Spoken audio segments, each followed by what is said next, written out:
Car రెంట్‌కి తీసుకుని సరదాగా బయటకు వెళ్ళాలనుకుంటున్నారా? అయితే వెంటనే ఈ నెంబర్‌కి కాల్ చేయండి. రీసెంట్‌గా మన ఫినాన్స్ మినిస్టర్ నిర్మలా సీతారామన్ గారు లోక్సభలో ఒక స్టేట్మెంట్ ఇచ్చారు.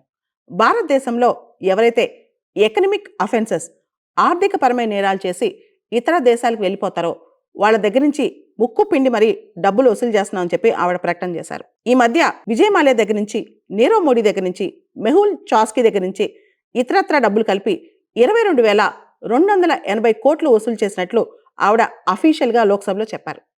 దీనికి సంబంధించి విజయ్ మాల్యా రిటర్న్గా సోషల్ మీడియాలో ఒక పెద్ద కౌంటర్ ఇచ్చారు. విజయ్ మాల్యా దగ్గర నుంచి 14,131 కోట్లు వసూలు చేసినట్లు, ఆయన భారతదేశంలో ఉన్న ఆయన ఆస్తులు అమ్మి ఈ ఆస్తులు సీజ్ చేసి ఎన్ఫోర్స్మెంట్ డైరెక్టరేట్ వాళ్ళు ఆ డబ్బుల్ని రికవర్ చేసినట్లు ఆవిడ చెప్పారు. దానికి విజయ్ మాల్యా తిరిగి కౌంటర్ ఇస్తూ ట్విట్టర్ ద్వారా ఒక మాట అన్నారు. నేను కట్టాల్సింది డెట్స్ రికవరీ ట్రిబ్యునల్ వాళ్ళు అంటే డిఆర్టీ వాళ్ళు నేను కట్టాల్సిన డబ్బులు, రిటర్మెంట్ చేసిన డబ్బులు 6,203 కోట్లు, అంటే ఇంట్రెస్ట్తో కలిపి 1,200 కోట్లు ఇంట్రెస్ట్తో కలిపి కేవలం నేను కట్టాల్సింది 6,203 కోట్లు. దానికి మీరు 14,131 కోట్లు నా దగ్గర నుంచి ఎలా వసూలు చేస్తారు? నాకు అన్యాయం జరిగింది, ఇది బ్లాటెంట్ ఇంజస్టిస్ అని చెప్పి ఆయన చెప్పారు కూడా. సో ఇది ఇంజస్టిసా? అంత అన్యాయం ఆయనకు జరిగిందా? ఒకసారి భారతదేశంలో ఎన్పిఎస్ ఏంటి, దాని స్టోరీ ఏంటి ఒకసారి చూద్దాం. ఎన్పిఏ అంటే నాన్ పర్ఫార్మింగ్ అసెట్. బ్యాంకుల దగ్గర అప్పు తీసుకుని కట్టకపోతే అది ఎన్పిఎస్ అవుతాయి. ఆర్బీఐ డెఫినేషన్ ప్రకారం ఒక బ్యాంక్ లోన్ తీసుకున్న తర్వాత ఆ లోన్ అకౌంట్లో 90 రోజుల లోపల అసలు కానీ వడ్డీ కానీ చెల్లించకపోతే దాన్ని ఎన్పిఏ అని డిక్లేర్ చేస్తారనమాట. దాదాపు 10 సంవత్సరాల క్రితమే విజయ్ మాల్యా చేసిన అప్పు 9,000 కోట్ల రూపాయలు పైనే. అప్పటి నుంచి కూడా ఆయన భారతదేశంలో లేరు, దేశం వదిలి వెళ్ళిపోయారు, ఇంగ్లాండ్లో ఉంటున్నారనమాట. అనేక సార్లు భారతదేశం ఆయన్ని తిరిగి తీసుకురావడానికి ప్రయత్నం చేసినా ఆయన ఏదో ఒక లీగల్ బ్యాటిల్ ఫైట్ చేస్తూనే ఉన్నారు. కింగ్ ఫిషర్ ఎయిర్లైన్స్ దివాళా తీయటం ఆయనకి పెద్ద నష్టం జరిగింది. దాంతోపాటు ఆయన చేసిన చాలా కంపెనీస్, చాలా బిజినెసెస్ లాసెస్లో నడిచాయి. దాంతో ఆయన బ్యాంకులకి తిరిగి డబ్బులు కట్టలేకపోయారు, చాలా అప్పులు చేశారు. ఇన్ఫ్యాక్ట్ ఆయన పైన ఒక అభియోగం కూడా ఉంది. కింగ్ ఫిషర్ ఎయిర్లైన్స్లో చేసిన అప్పులు ఫండ్స్ డైవర్ట్ చేశారని చెప్పి, వేరే బిజినెస్లకి ఆ ఫండ్స్ వాడారని చెప్పి కూడా చాలా అభియోగాలు ఉన్నాయి ఆయన పైన.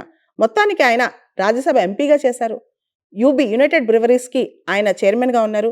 యునైటెడ్ స్పిరిట్స్కి ఇంతకుముందు ఫార్మర్ చైర్మన్గా ఉన్నారు. ఇలా ఆయన చాలా బిజినెస్లు ఉన్నాయి. ఆయన పొలిటీషియన్ కూడా. ఆయన దాదాపు 2016 అంటే 8-9 సంవత్సరాల నుంచి భారతదేశంలో లేరు.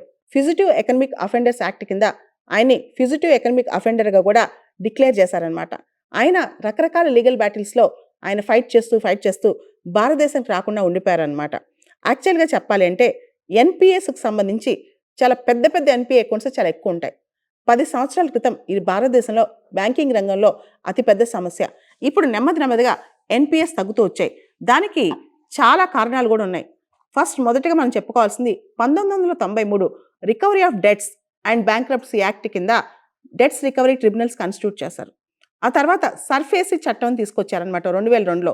ఈ సర్ఫేసీ యాక్ట్ అంటే securitisation and reconstruction of financial assets and enforcement of security interest act. ఆ తర్వాత 2016లో ఇన్సాల్వెన్సీ అండ్ బ్యాంక్రప్సీ కోడ్ తీసుకొచ్చారు. ఇలా రకరకాల చట్టాల ద్వారా ఎన్పిఎస్ అంటే బ్యాంకింగ్లో ఎక్కువ బ్యాంకుల్లో లాసెస్కి వెళ్ళిపోవడానికి కారణం అప్పట్లో ఎన్పిఎస్ అయి ఉండేదన్నమాట. ఎన్పిఎస్ అంటే నాన్ పర్ఫార్మింగ్ అసెట్స్.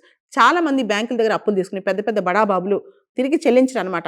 కొన్ని వందల వేల అకౌంట్స్ మీరు చూస్తే కనుక అవన్నీ కూడా చాలా రిచ్ పీపుల్గా ఉంటాయి అనమాట బ్యాంకింగ్ రంగంలో. ఒకప్పుడు అయితే చాలా ఇన్ఫ్లుయెన్స్ కూడా, బ్యాంక్ నుంచి అప్పు రావాలంటే ఒక 100 కోట్ల అప్పో 200 కోట్ల అప్పో రావాలంటే ఇన్ఫ్లుయెన్స్ కూడా వాడాల్సి వచ్చేది.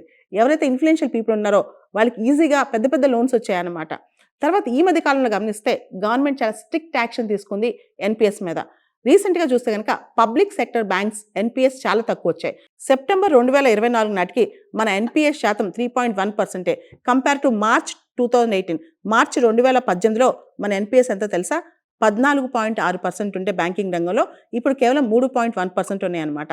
గవర్నమెంట్ చాలా ఎఫర్ట్స్ తీసుకొచ్చింది, ముఖ్యంగా recognising the NPAs, resolution and recovery, recapitalisation, reforms in banking structure and financial systems. ఇవన్నీ తేవడం వల్ల ఎన్పిఎస్ అనేవి తగ్గుముఖం పట్టాయన్నమాట. అదేవిధంగా లోన్లు ఇచ్చేటప్పుడు ఏదైతే బ్యాంక్స్ లోన్స్ ఇస్తాయో ఫేజ్ బై ఫేజ్ అప్రైజల్ చేయటము, అదేవిధంగా ఎవరైతే ఆఫీసర్స్ ఇన్వాల్వ్ అయి ఉంటారో వాళ్ళని బాధ్యత చేయటం వల్ల చాలా వరకు ఎన్పిఎస్ తగ్గుతూ వచ్చాయన్నమాట. కానీ విజయ్ మాల్యా లాంటి పెద్ద పెద్ద కేసుల్లో మాత్రం ఎకనమిక్ అఫెన్సెస్ అంటే బ్యాంక్స్ దగ్గర చాలా డబ్బులు అప్పులు తీసుకుని భారతదేశం నుంచి పారిపోవడము, అప్పులు కట్టలేకపోవడము, అప్పులు చెల్లించే స్థితిగతి లేకపోవడము, లేదా బ్యాంక్ ఏ పర్పస్ ఏదైతే బ్యాంక్ దగ్గర నుంచి డబ్బులు తీసుకున్నారో ఆ పర్పస్ని డైవర్ట్ చేయటము, ఇవన్నీ చేసి చాలామంది ఇంకా ఎన్పిఎస్ అకౌంట్స్ ఉన్నాయన్నమాట. ఈ ఎన్పిఎస్ అకౌంట్స్ అన్ని కూడా రికవర్ అయితే గనక ఇండియన్ బ్యాంకింగ్ రంగం మరింత బలపడుద్ది. అయితే ప్రభుత్వం మాత్రం చెప్తోంది, వాళ్ళు ఎక్కడికి పారిపోయినా ఎలా వెళ్ళిపోయినా సరే ఫిజిటివ్ ఎకనమిక్ అఫెండర్స్ యాక్ట్ కింద వాళ్ళ ఆస్తులు ఇక్కడ సీజ్ చేసేసి ఆస్తుల్ని అమ్మేస్తామని చెప్పి గవర్నమెంట్ కఠినంగా ఉన్నామని చెప్తోంది. అయితే ఒకసారి ఆలోచించండి, 15 సంవత్సరాల క్రితం 9,000 కోట్ల రూపాయల అప్పు, అంటే దాదాపు 2012-13లోనే కింగ్ ఫిషర్ దివాలా తీసింది. దాదాపు 9,000 కోట్ల రూపాయల అప్పు. ఇప్పటికి అప్పు వడ్డీతో సహా కడితే ఎంత అవుతుంది? ఆయన చెప్తున్నారు, నేను 6,000 కోట్లు మాత్రమే కట్టాలి, గవర్నమెంట్ నా దగ్గర 14,000 కోట్లు వసూలు చేసింది అని చెప్పి. గ్రూప్ ఆఫ్ ఇండియన్ బ్యాంక్స్ దగ్గర దాదాపు 17 బ్యాంకుల దగ్గర ఆయన తీసుకున్న అప్పు దాదాపు అప్పట్లోనే 9,000 కోట్లు.